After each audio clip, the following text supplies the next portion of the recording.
자녀가 진로의 문제로 어려움을 겪는 가정이 있습니다. 그래서 늘 그것을 기도의 제목으로 삼고 공동체 사람들에게 기도를 요청합니다. 그런데 그 중에 자녀가 건강의 문제로 힘들어하는 사람이 말하기를 요즘 젊은이가 취직하는 것이 다 힘들지 몸이 아파서 거동하기 힘든 자녀를 가진 부모의 아픔을 아는가 하고 답을 한다면 함께 있던 사람들은 정죄감을 느껴서 더 이상 서로의 기도 제목을 나눌 수 없을 것입니다.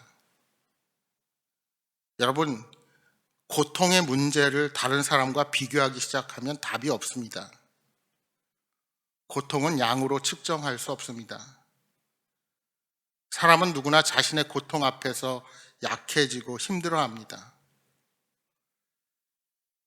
따라서 다른 사람의 아픔과 내 아픔을 비교해서 누가 더 낫다고 말하는 것 자체가 서로에게 아무런 도움이 되지 않습니다. 고난 앞에서 나의 처지와 비교하고 상대방을 가르치려고 들면 문제 해결은커녕 오히려 상대방에게 더 큰 상처만 안겨줄 뿐입니다. 우리는 그저 상대방의 고통을 이야기할 때 공감하고 함께 아파하고 격려해 주는 것만이 서로에게 힘이 되고 위로를 가져다 줄 수 있을 것입니다. 고난에 대한 하나님의 선한 뜻을 역설했던 엘리후는 이제 욥에게 자신의 지혜를 배우라고 말하며 욥의 잘못을 지적합니다. 엘리후는 자신의 지혜를 들으라고 반복해서 말하고 있습니다. 이는 자신이 나이가 적기 때문에 연장자들이 자신의 말을 잘 듣지 않는다는 자격지심에서 나온 반복적인 표현 같습니다. 그는 지혜를 통해 정의가 무엇인지 선한 일이 무엇인지 알아보고자 하면서 욥이 말했던 내용을 다시 정리합니다. 첫째로 그가 생각하기에 욥 자신은 의로우나 하나님이 자신을 부인하셨다고 생각하는 겁니다. 둘째로 욥 자신은 정당하나 하나님이 자신을 거짓말쟁이라 했다는 겁니다. 셋째로 자신에게는 허물이 없지만 하나님이 자신에게 상처를 입히셨다고 그렇게 엘리후는 말합니다. 엘리후의 이 같은 욥의 주장에 나타난 잘못을 계속해서 다시 세 가지로 정리하고 있습니다. 첫째로 욥이 비방하기를 물 마시듯 한다는 겁니다. 둘째로 악한 일을 하는 자들과 한패가 되고 악인들과 함께 다닌다는 것입니다. 세 번째로 하나님을 섬기고 기뻐해봤자 아무 유익이 없다고 말한다는 것입니다. 이것이 엘리후가 욥의 항변에서 느낀 것입니다. 엘리후는 정의와 선을 귀로 분별할 수 있다고 말하고 있습니다. 듣는 것을 통해 정의와 선을 분별할 수 있다는 겁니다.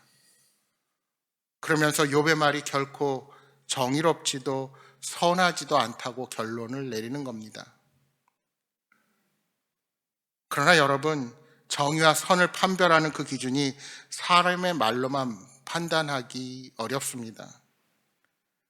누군가를 평가하려면 그의 말뿐만이 아니라 그의 삶도 자세히 살펴보아야 합니다.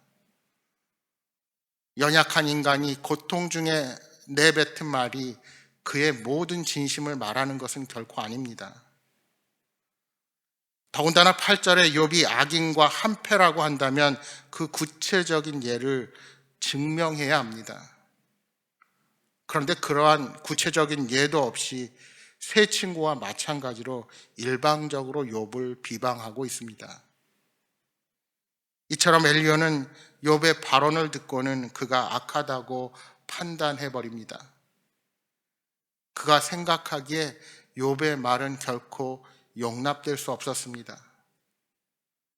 어떠한 경우에도 하나님이 절대로 악을 행하지 않으신다는 사실은 변하지 않는 진리이기 때문입니다.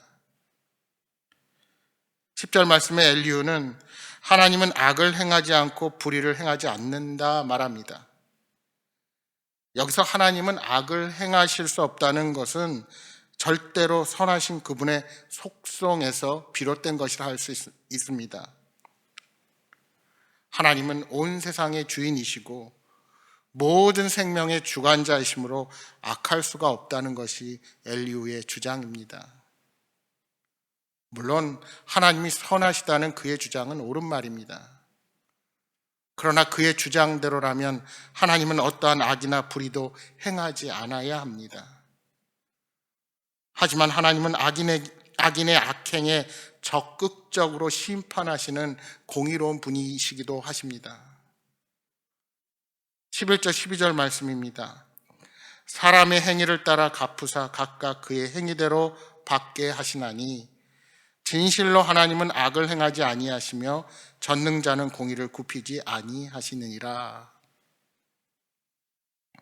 결과적으로 엘리후의 주장에 따르면 욥이 당하는 고난은 그가 이전에 행한 악에 대한 하나님의 징벌이 됩니다. 이 지점이 엘리후와 세 친구들의 주장이 모두 동일하게 행위대로 복과 심판이 온다는 것을 말하게 되는 지점입니다.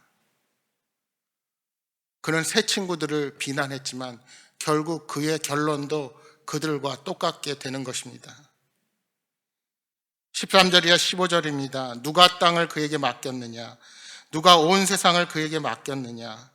그가 만일 뜻을 정하시고 그의 영과 목숨을 거두실진데 모든 육체가 다 함께 죽으며 사람은 흙으로 돌아가리라.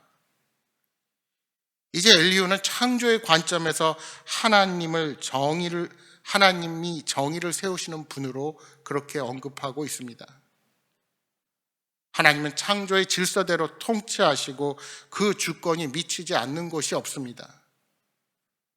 사람의 목숨도 다 하나님께 달려있고 죽으면 흙으로 돌아가게 될 것임을 말하고 있습니다. 17절에 엘리후는 하나님이 정의를 사랑하시는 분, 공정하고 정의로운 심판을 하시는 분임을 강조합니다. 세상이 지금처럼 유지되는 것은 하나님께서 세상을 정의롭고 공정하게 다스리고 계시기에 가능한 것입니다. 그럼에도 욥은 의롭고 전능하신 하나님을 정죄하려고 한다는 것이 엘리후의 주장입니다. 계속해서 18절 이하 말씀에서 하나님은 왕이나 지도자라고 해서 유리하게 판결하시고 가난한 자라고 해서 무시하지 않는다고 말씀합니다. 모두가 하나님의 피조물이기 때문입니다. 하나님은 그들의 행위에 따라 공정하게 재판하시고 죄의 강도에 따라 벌을 내리시는 분이십니다. 따라서 하나님께 죄인으로 판정받는 사람이라면 그가 어떤 사람이든 심판을 당하고 순식간에 사라질 것을 말합니다. 그러므로 욥은 하나님의 주권과 통치에 대해 비방해서는 안 된다는 것이 엘리후의 주장입니다. 결국 엘리후의 이야기를 종합해 보면 하나님은 인간과 차원이 전혀 다른 분임을 강조하고 있습니다. 세상을 의로 통치하시는 하나님이 무엇을 결정하시든 유한한 인간은 그 통치를 따르는 것이 마땅하다는 겁니다. 하나님의 주권 앞에 인간은 선악을 판단할 수도 없고 따질 수도 없다는 것입니다. 그런데 욥은 자신이 고난당하는 것이 억울하다고 하나님의 의로움이 어디 있느냐고 항변했다는 겁니다.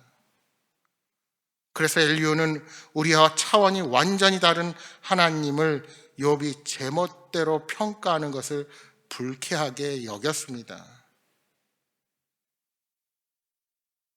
물론 우리들도 견디기 어려운 시련이 올 때 욥과 같이 하나님의 선하심과 의로우심을 의심하기도 합니다. 하나님이 선하시면 어떻게 내게 이런 일이 일어날 수 있는가? 하지만 중요한 것은 하나님은 우리의 연약함을 아시기에 이러한 의문과 원망도 이해하시고 용납해 주신다는 사실입니다. 그러나 슬프고 격한 감정 중에도 우리가 결코 잊지 말아야 하는 것은 하나님은 온전히 의로우신 분이시고 정의와 선함으로 우리의 삶을 다스리신다는 사실입니다. 하나님은 우리의 고난을 통해서도 선을 이루어 가시는 분이십니다.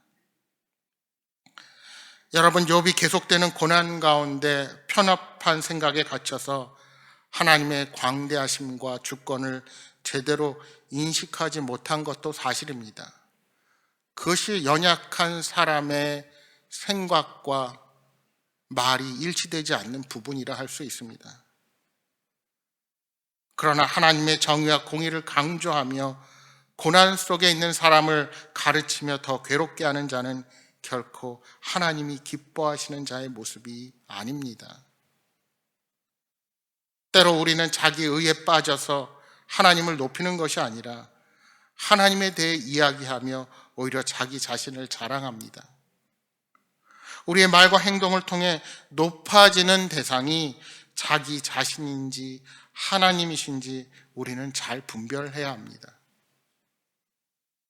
결론적으로 엘리후가 주장하는 하나님의 선하심은 욥의 문제를 풀 수 있는 해결책이 될 수 없습니다.